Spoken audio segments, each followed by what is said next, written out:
Hello everyone, Sharmistha's happy লাইফে সবাইকে welcome. আমি শর্মিষ্ঠা ত্রিপুরা থেকে। বড়োদেরকে আমার প্রণাম আর ছোটোদেরকে আমার ভালোবাসা জানিয়ে শুরু করছি আজকের ভিডিও। আপনারা সবাই কেমন আছেন? আশা করছি ভালো আছেন, আমিও ভালো আছি। আমার সবটা ভিডিও দেখার অনুরোধ রইল। আমার ভিডিওটা কেমন লাগলো কমেন্ট বক্সে কমেন্ট করে জানাবেন। আর যদি ভালো লাগে তাহলে একটা লাইক করে আমার চ্যানেলটাকে সাবস্ক্রাইব করে আমার পাশে থাকবেন। আজকে আমি আপনাদেরকে কোনো ব্লগিং ভিডিও দেখাবো না, আমি আজকে আপনাদেরকে একটা কুকিং ভিডিও দেখাবো। আজকে এখানে শিং মাছ নিয়ে নিয়েছি, জ্যান্ত মাছ। শিং মাছটাকে আমরা জ্যান্ত মাছই বলে থাকি। আজকে বানাবো আমি জ্যান্ত মাছের ঝোল, কাঁচা কলা আর আলু দিয়ে একদম পাতলা পাতলা ঝোল রান্না করব। আর এই দিনে তো জ্যান্ত মাছের ঝোল খাওয়াটা খুবই দরকার সবারই। এখানে আমি শিং মাছটাকে ভালোভাবে ছুলিয়ে সুন্দর করে ফ্রেশ করে ধুয়ে নিয়েছি। আর এখানে কাঁচা কলাটা জল থেকে উঠিয়ে, কাঁচা কলার আলুটা জল থেকে উঠিয়ে নিয়েছি। আর এখানে আমি গ্রেট করে নিয়েছি পেঁয়াজ, আর কুচি করে নিয়েছি কিছু পেঁয়াজ। এখন আমি কড়াইটা বসিয়ে দিয়েছি, মাছগুলো ভালোভাবে ভেজে নেব। এখন মাছের মধ্যে হলুদ দিয়ে দিলাম, তারপরে একটু লঙ্কার গুঁড়ো আর নুন দিয়ে ভালোভাবে সুন্দর করে মেখে তারপরে মাছগুলোকে একটু লাল লাল করে ভেজে নেব। আর এই মাছটাকে আমি ছুলিয়েই খাই, কেউ কেউ মানে মাছের স্কিন সহকারে খায়, আর আমি স্কিনটাকে একটু মানে ছুলিয়ে নিই। অ্যাকচুয়ালি আমি ছাই দিয়ে মাছগুলোকে কেটেছিলাম। আমার কাছে এরকম মানে মাছটাকে ছুলিয়ে খেতেই ভালো লাগে। আর অ্যাকচুয়ালি কি জানেন তো, ছোটোবেলা থেকে এরকম করে খেয়েছি তো এরকমটাই ভালো লাগে। এখানে কড়াইয়ের মধ্যে আমি সর্ষের তেল দিয়ে দিয়েছি। তেলটাকে আমি একটু চারিদিকে ঘুরিয়ে নিচ্ছি যাতে মাছগুলো কড়াইতে না লাগে। এখন তেলটাও ভালোভাবে গরম হয়ে গেছে। এখন মাছগুলো আমি এক এক করে সবগুলো মাছ দিয়ে দিচ্ছি কড়াইয়ের মধ্যে। অ্যাকচুয়ালি আমি আগে শিং মাছটা একদম খেতামই না, কিন্তু আমার মেয়ে হওয়ার পর আমাকে শিং মাছ দিয়েছে, জ্যান্ত মাছ। তখন থেকে আমি খাওয়া শুরু করেছি। আমার বেশ ভালোই মানে লাগে। শিং মাছ বলুন, মাগুর মাছ বলুন, এই মাছগুলো বেশ ভালোই লাগে খেতে। আগে কিন্তু আমি খেতাম না মাছগুলো, এখন ভালোই লাগে। এখন রান্নাও করতে পারি আর খেতেও খুব ভালো লাগে। আর এই দিনে জ্যান্ত মাছ খাওয়াটা সবার জন্যে খুবই দরকার, কেন কি যা গরম পড়েছে কি বলবো, পাতলা পাতলা ঝোল আর বড় মাছ টাছ খেতে একদমই ভালো লাগছে না। তো ভাবলাম কি আপনাদের সঙ্গে শেয়ার করি। মাছগুলো আমার ভাজা হয়ে গেছে, মাছগুলো এখন নামিয়ে নিচ্ছি। আর তেলটা বেশি দেব না, তেলটা কম দিয়ে মাছগুলো রান্না করব। আর যেই মাছ ভাজার পরে যে তেলটা কড়াইতে ছিল সেই তেলটার মধ্যে আমি কাঁচা কলার আলুগুলো দিয়ে দিলাম, ভেজে নেব একটু লাল লাল করে। আর নুন আর হলুদ দিয়ে দিচ্ছি। অ্যাকচুয়ালি কালকে আমার হাজব্যান্ড এই মাছগুলো নিয়ে আসছিল। শিং মাছগুলো বেশ বড় সাইজেরই ছিল। তো শিং মাছ সবাই খেতে ভালোবাসে, আমার মেয়েও খেতে ভালোবাসে। বিশেষ করে কাঁচা কলা আলু দিয়ে রান্না করলে মানে ঘরের সবাই খুব ভালোবাসে, তাই কাঁচা কলা আলু দিয়ে রান্না করছি। আপনারা অবশ্যই বাড়িতে ট্রাই করবেন।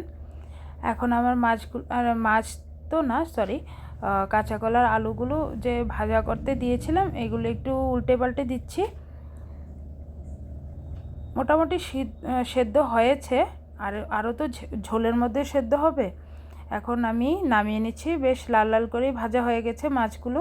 আর সরি, বারবার মাছ বলছি, কাঁচা কলা আলুগুলো। আর এখন মাছের ঝোলটা করার জন্য কড়াইয়ের মধ্যে দিয়ে দিলাম সর্ষের তেল। আর আমি পুরোটা মাছের ঝোল সর্ষের তেল দিয়েই করব।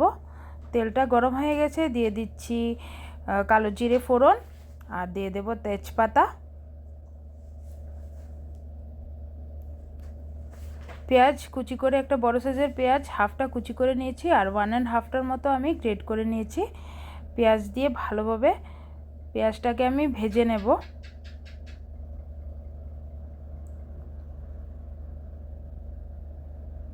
পেঁয়াজটা আমার ভাজা মোটামুটি হয়ে গেছে। এখন দিয়ে দেব পরিমাণ মতো নুন,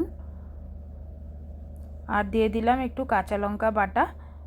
কাঁচা লঙ্কাগুলো বেশি ঝাল ছিল না, এই জন্য 1 টেবিল স্পুনের মতো কাঁচা লঙ্কা বাটা দিয়েছি। হলুদ দিলাম, আর জিরের গুঁড়ো দিলাম 1 টিস্পুন, ধনের গুঁড়ো দিলাম 1 টিস্পুন, তারপর একটু লাল লঙ্কার গুঁড়ো দিয়েছি অল্প 1 টিস্পুনই দিলাম।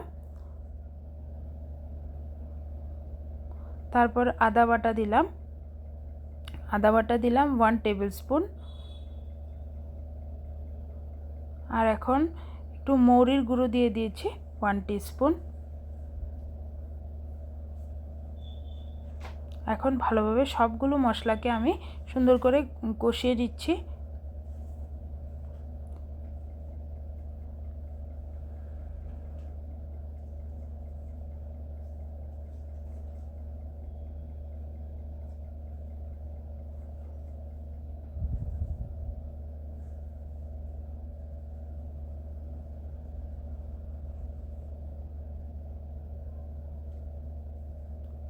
মশলাটা আমার কষে গেছে, কড়াইতে লেগে আসছে। এখন দিয়ে দেব অল্প পরিমাণে জল। জলের সঙ্গে ভালোভাবে মশলাটাকে মিক্স করে নিচ্ছি।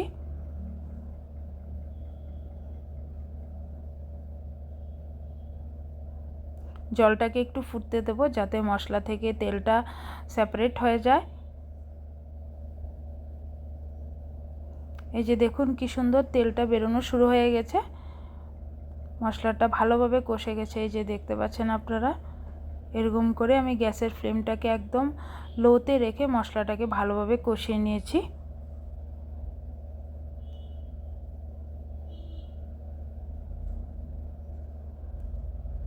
এখন দিয়ে দেব ভেজে রাখা কাঁচা কলার আলুগুলো দিয়ে ভালোভাবে সুন্দর করে মশলার সঙ্গে মিক্স করে নিচ্ছি।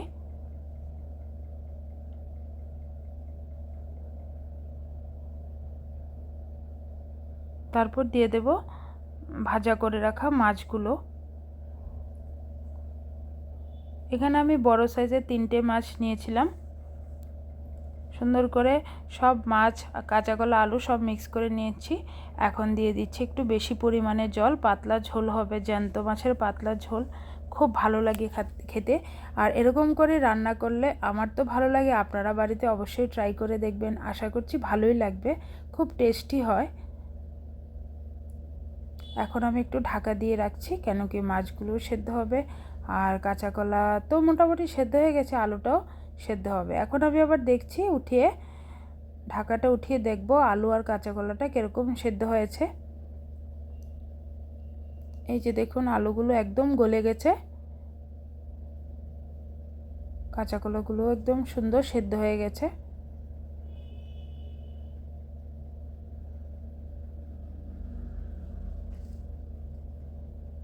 এখন ঝোলটা মোটামুটি হয়ে এসছে, এখন হয়েছে নামানোর পালা।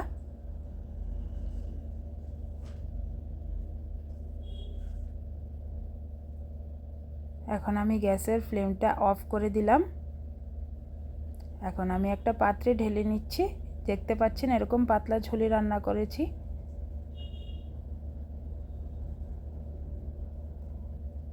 আমার ভিডিওটা কীরকম লাগলো অবশ্যই আমাকে কমেন্ট বক্সে কমেন্ট করে জানাবেন। আজকে তাহলে ব্লগটা এতটুকুই রাখছি।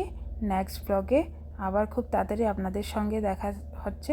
সবাই ভালো থাকবেন, সুস্থ থাকবেন।